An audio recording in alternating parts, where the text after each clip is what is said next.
안녕하세요. 이번 시간에는 5단원 주제로 다시 시작된 전쟁 제2차 세계대전에 대해서 공부하도록 하겠습니다. 네, 먼저 우리 지난 시간에 배웠던 전체주의 체제를 정리해보면 독일에서는 나치즘이라고 불리고요. 이탈리아에서는 파시즘, 그리고 일본은 군대 중심의 군국주의가 부상을 했습니다. 이게 어떤 전체주의와 관련이 있는데 이 세 개 나라가 2차 세계대전에서 추축국이 됩니다. 근데 이 세 개 나라를 묶어준 사건이 에스파냐 내전이 있습니다. 네, 1930년대 중반 에스파냐에서는 인민전선정부가 들어섭니다. 네, 인민전선정부는 사람들의 편에 서서, 민중의 편에 서서 토지 개혁을 포함한 대대적인 개혁에 돌입을 했습니다. 약간 이제 사회주의 성향을 띠고 있었다고 볼 수 있는데요. 이 인민전선정부에 반대했던 사람이 프랑코라는 사람이 있어요. 네, 프랑코는 군부와 어떤 보수주의를 대표하는 인물이라고 볼 수 있는데, 이 프랑코를 독일과 이탈리아에서 이 지원을 해줍니다. 그러니까 에스파냐 내에서 내전, 내부적인 전쟁이 발생을 했는데 이 인민전선 정부가 사회주의 성향을 띠는데 이 전체주의 세력이 사회주의 굉장히 싫어하거든요. 네, 그래서 에스파냐 내전에 개입을 해서 프랑코를 지원을 해준 거예요.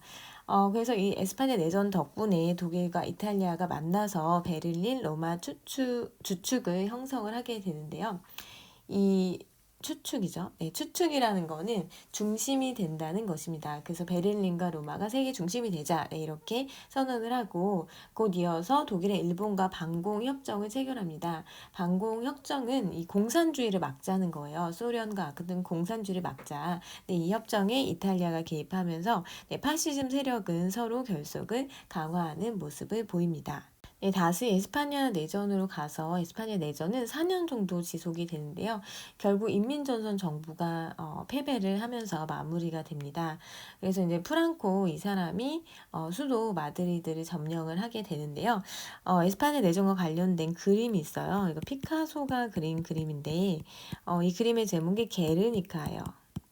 게르니카는 에스파냐에 있는 도시 이름인데요. 이 지역에 독일 나치가 전쟁을 하기 전에 무기 테스트를 한번 해본 거예요. 근데 무기를 이렇게 쏴보니까 많은 시민들이 그 와중에 죽었거든요. 네, 그래서 그 에스파냐 내전의 어떤 잔인함을 보여주는 그림이 피카소의 게르니카라는 그림입니다. 그래서 이 나치는 이렇게 전쟁을 좀 철저히 준비했다는 것을 에스파냐 내전을 통해서도 한 번 더 확인할 수 있습니다. 이제 세계 대전의 발발을 보면은 먼저 이 독일은 조금씩 땅을 침략을 합니다. 먼저 이 독일은 오스트리아를 침략을 해요. 근데 오스트리아와 독일은 같은 게르만족이라고 했죠. 그래서 서로 합치는 것에 대해서 오스트리아는 별 불만이 없었습니다. 그래서 바로 오스트리아 먼저 합병하고요. 네, 오스트리아. 네, 그 다음에 이제 또 넘본 게 체코슬로바키아예요. 체코슬로바키아는 당시에 이제 무기를 만드는 공장이 있었는데 독일이 여기도 좀 노리고 점령을 합니다. 체코슬로바키아. 근데 영국과 프랑스가 보니까 독일이 좀 이상한 거예요. 계속 이제 주변 지역을 점령하고 뭔가 전쟁을 준비하는 것 같은 모습이 느껴져서 뮌헨 협정이라고 해서 협정을 맺는데요. 히틀러한테 더 이상 점령하지 말아라. 더 이상 다른 나라 침략하지 말아라. 라고 해서 협정을 맺습니다. 히틀러는 더 이상 독일은 다른 나라 침략 안 한다. 라고 여기까지 할 거다. 라고 협정을 맺지만 결국은 전쟁이 터져버립니다. 독일은 폴란드를 침공을 했어요. 근데 폴란드의 위치를 보면은 독일이 여기 있고, 폴란드가 있고요. 이 옆에 소련이라는 나라가 있습니다. 그래서 이 폴란드를 먼저 치기 전에 독일이 폴란드를 공격하면 이 소련이 가만히 있지 않을 거거든요. 그래서 독일과 소련이 비밀리에 서로 공격하지 않겠다는 불가침 조약, 독소 조약을 체결합니다. 그 다음에 폴란드를 침공하는 거예요. 근데 폴란드는 당시에 이런 상황을 위기 상황이라는 걸 느껴서 이미 영국과 프랑스와 또 상위 방어 조약을 맺고 있었어요. 그래서 폴란드를 침공하면 영국과 프랑스가 개입하겠다라고 조약을 맺고 있었기 때문에 독일이 폴란드 침공한 걸 알고 영국과 프랑스는 독일에 선전포고를 하면서 2차 세계대전이 시작이 됩니다. 그리고 연도가 잘못됐는데 1939년에 시작이 됩니다. 네, 교과서로 내용 정리해 보겠습니다. 전체주의 체제를 구축한 이탈리아, 독일, 일본은 대팽창의 야심을 드러내는데요. 그런 중에 에스파냐에서 내전이 일어납니다. 근데 이 내전에 그 프랑코를 독일과 이탈리아가 지원을 했고, 이에 맞서는 또 국제의용군이 조직이 되거든요. 인민전선 정부를 도와주는. 그래서 이게 파시즘과 반파시즘 세력의 국제전 양상으로 전개가 됩니다. 독일과 이탈리아는 베를린 로마 추축을 형성을 하고요. 이후 일본까지 가세한 반공 협정을 체결합니다. 그래서 전체주의 세력 간의 결속 강화됐고요. 세계는 전쟁의 위기에 직면하는데 독일은 소련과 불가침 조약을 맺고 동부에 대한 안전을 확보한 두 폴란드를 침공하게 됩니다. 그래서 영국과 프랑스가 독일에 선전포고하면서 제2차 세계대전이 1939년에 시작이 됩니다. 지도로 다시 한번 확인해 보면요. 독일이 여기 있어요. 그리고 얘가 소련이겠죠. 여기 폴란드가 있습니다. 그래서 이 독일이 폴란드를 침공하는데 그 전에 이미 오스트리아 병합하고요. 체코슬로바키아도 독일이 점령을 하게 됩니다. 그리고 이제 독일이 소련과 불가침 조약, 서로 공격하지 않겠다는 걸 맺고 폴란드를 침공을 하게 되는 거죠. 근데 폴란드는 영국과 이 프랑스와 이 협정이 되어 있었어요. 그래서 폴란드 침공하니까 영국과 프랑스가 선전포고를 하고 2차 세계대전이 전개가 되는데 이 독일은 굉장히 빠른 속도로 이 주변 지역 다 점령을 하고요. 네, 프랑스까지도 점령을 하게 됩니다. 네, 독일은 굉장히 빠르게 여러 지역을 점령을 하는데요. 1차 세계대전 때에 그럼 실패했던 경험을 바탕으로 새로운 전술을 만드는데 전격전이라고 해서 공군의 지원을 받는 전차 부대가 적의 그 후반까지 진격을 막 하는 거예요. 그리고 뒤따르는 보병 부대가 적을 격파하는 방식의 전술을 씁니다. 그래서 많은 나라 점령하고 파리도 점령을 당합니다. 이 프랑스의 수도죠. 그래서 파리 1940년에 점령당하고요. 그리고 괴뢰 정부를 수립하는데 괴뢰 정부라는 거는 다른 나라가 조정하는 대로 움직이는 정부입니다.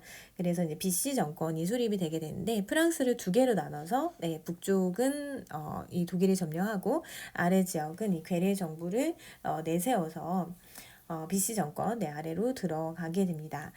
그리고 이 전쟁을 계속하기 위해서는 식량이나 군수물자, 석유가 필요하거든요. 그래서 독일이 소련을 점령하기로 생각을 합니다. 왜냐면 소련에 이런 것들이 많았어요. 석유라든지 어떤 식량 이런 게 많아서 독소 불가침 조약 파기하고요. 소련을 침공을 합니다. 한편 일본은 전쟁 물자 확보하기 위해서 동남아, 지금 동남아시아를 식민지로 갖고 있던 영국이나 프랑스 전쟁하냐 정신이 없죠. 이런 데를 침공하고 그리고 이 미국의 진주만을 주도하고 있는 미군을 공격을 하게 되는데요.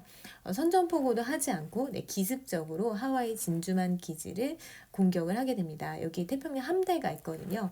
근데 이 진주만 폭격으로 미국의 피해가 굉장히 컸어요. 그래서 한 3,000명의 사상자 발생하고 180여 대 항공기 8척의 전함이 폭파되었습니다. 미국은 사실 2차 세계대전이 시작이 됐지만 참전하지 않고 있었거든요. 그런데 이 진주만 폭격으로 드디어 미국이 전쟁에 참전을 하게 되고요. 그러면서 이제 태평양에서 이제 싸우는 거죠. 일본과 그 태평양 전쟁이 발발하게 됩니다. 그래서 2차 세계대전은 이 연합국, 미국, 소련, 영국, 프랑스가 한 팀이죠. 그리고 추축국, 독일, 일본, 이탈리아가 맞서서 이 맞대결하는 양상으로 전개가 됩니다. 교과서 내용을 정리해 보도록 하겠습니다. 독일은 프랑스 침공하고 파리 점령하고요. 프랑스 남부에 괴뢰 정부 BC 정권을 세웁니다. 그리고 전쟁에 필요한 식량, 석유를 확보하기 위해서 소련과 불가침 조약을 파기하고 소련을 침공하죠. 일본은 중국과 전쟁이 확대되고 어려움에 처하자 동남아 침공하고요. 이에 미국이 경제 봉쇄로 일본을 견제하자 하와이의 진주만을 주둔한 미군을 공격하면서 태평양 전쟁이 일어납니다. 그래서 전쟁은 미국, 영국, 소련, 연합국과 그리고 독일, 이탈리아, 일본, 추축국이 맞대결하는 양상을 띠게 되죠. 미군이 참전을 하게 되면서 연합군의 전력이 크게 보강이 됐는데요. 그러니까 연합군이 전세를 조금씩 역전시킵니다. 그래서 유럽, 아프리카, 태평양에서 연합군의 소식이 들려오는데 특히 이 태평양에서 미국이 미드웨이 해전에서 일본을 물리칩니다. 그리고 독일 같은 경우에는 이 스탈린그라드 전투에서 처음으로 패배를 하게 되는데요. 이 스탈린그라드 전투는 굉장히 많은 사상자가 나왔습니다. 히틀러는 600여 개의 전투기 투입해서 폭격을 했고요. 시민들도 많이 목숨을 잃었습니다. 독일에게는 굉장히 치명적이었어요, 이 패배가. 네, 그래서 이 스탈린그라드 전투가 소련이 굉장히 힘겹게 싸웠던 전투인데요. 이렇게 소련이 너무 힘겹게 싸우고 있다 보니까 그 스탈린이 뭔가 서부 전선을 좀 구축했으면 좋겠다. 지금 독일군이 다 동부 전선에 몰려 있으니까 서부 전선 구축했으면 좋겠다 해서 연합군이 노르망디 상륙 작전을 펼칩니다. 이 노르망디는 프랑스의 노르망디 지역인데요. 네, 상륙이라는 거는 바다에서 육지로 군대를 보내는 거예요. 그래서 이 작전이 성공을 해서 독일을 압박을 하게 되고 전세가 역전이 되게 됩니다. 네, 그렇게 해서 1944년에 프랑스는 해방을 맞이하게 됩니다. 그리고 이제 독일의 항복인데요. 연합군도 베를린으로, 독일의 수도 베를린으로 치고 가고 소련군도 포위 공격을 하게 됩니다. 그래서 독일은 무조건 항복을 선언을 하고요. 히틀러는 자살로 본인의 생을 마감을 합니다. 이게 5월이에요. 1945년 5월에 독일이 항복을 하는데 일본은 항복을 하지 않아요. 네, 일본은 항복하지 않아서 미국이 히로시마와 나가사키에 원자폭탄을 투하를 합니다. 그리고 이제 항복을 하는데 그게 1945년 8월이죠. 그럼 추축국인 이탈리아는 이미 1943년에 항복을 하고 무솔리니는 시민들의 손에 이끌려서 처참히 죽음을 맞이하였습니다. 네, 교과서 내용을 정리해 보도록 하겠습니다. 소련을 침공한 독일군은 추위와 소련군의 저항에 부딪혀서 퇴학했는데 스탈린그라드 전투에서 패배합니다. 그리고 태평양 전투에서는 미국의 반격으로 일본이 상당히 고전하였고요. 그리고 이 연합군이 프랑스 노르망디 상륙 작전을 펼칩니다. 그리고 이 작전이 성공하면서 전세는 연합국 쪽으로 기울었습니다. 소련이 베를린 포위하자 독일은 항복 선언했고요. 이게 45년 5월, 일본은 이 원자폭탄 투하가 됐고 그리고 항복을 선언합니다. 이로써 2차 세계대전은 연합국의 승리로 막이 내립니다. 네, 다음은 중요하다고 생각하는 사건을 넣어서 연표를 완성하는 건데요. 일단 1939년에 독일이 폴란드를 침공하면서 2차 세계대전이 시작이 되죠. 그래서 여기 지금 교과서에 보면은 연도가 나와 있는데요. 좀 연도별로 각자 중요한 사건을 쓰면 되는데 우리 다시 한번 정리하는 의미에서 좀 보면은 일단 1941년에 일본이 이 진주만을 기습합니다. 그래서 1941년 일본 진주만 기습. 네, 그래서 미국이 참전을 하게 되죠. 네, 미국이 참전하고 이 41년의 미드웨이 해전에서 미군이 승리를 하게 됩니다. 그리고 1942년에는 스탈린그라드 전투가 펼쳐지죠. 1942년 스탈린그라드 전투.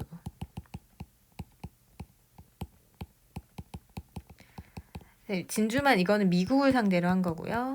스탈린그라드 전투는 독일과 소련이 싸운 거죠. 여기서 소련이 승리합니다. 네, 소련이 승리를 해서 이 독일의 어떤 전력이 상당히 많이 기울어지게 되고요. 그리고 중요한 사건이 또 여러 개 있지만 노르망디 상륙 작전도 있죠. 1944년에는 연합국이 총출동한 노르망디 상륙 작전.